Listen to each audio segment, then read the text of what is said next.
When I first came here about 30 years ago, a lot of the discussion at conferences and in articles I was reading and just with people that I talked to centered around the idea of worship. We were discussing what worship was about and who it was for. Is it for God? Is it for us? Why do we worship? In fact, I heard church leaders say, I don't even know what worship is about. Which is really kind of a strange thing when you consider how much time we spend worshiping, both publicly and privately. Over the years, we've kind of kicked that idea around, and I thought we'd covered most of the ground there was to cover. But then, about 3 months ago, I found a verse that talked about worship in a way that I had not thought very much about before. And this verse over the last couple of months has just kept coming back to my mind and coming back to my mind. And so this Sunday I'm going to share it with you.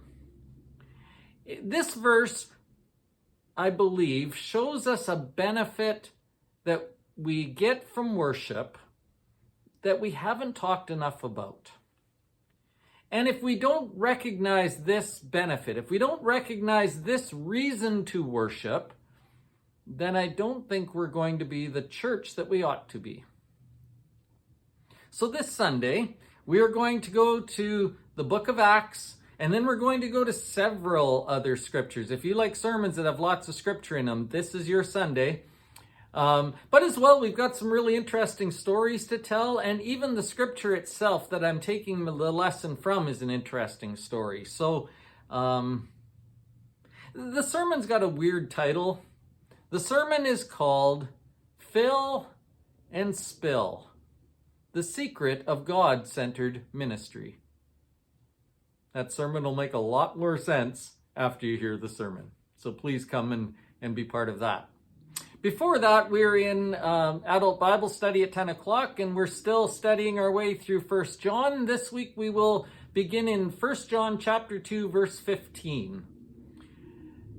Verses 15, 16, and 17 of 1 John chapter 2 are some of the most misused scriptures in the entire Word. Lots and lots of people have pulled these verses out of context, twisted them around to make them say what they want them to say, and then preached them or taught them in a way that just isn't quite right.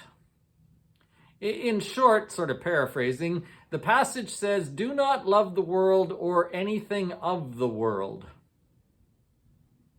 You might see where that could get a little bit off the rails. John means what he says. He's an inspired writer. He's not just writing something for fun. He actually means those words, but he means them in a certain way. And we better understand how he means them before we start teaching them. And so we're going to look at that on Sunday morning as well, and we're going to teach you what John is actually saying when he says, do not love the world or anything of the world. And then he goes on and talks a little bit about the last test he wants to give them, which is a test of their teaching. And he wants to talk to them about what they teach and what they believe. So I think there's lots of things to talk about in Bible study as well. I am certain the sermon is going to be good because it's been good for me. So I'm hoping that you are there to be part of it. If you are, we'll see you on Sunday.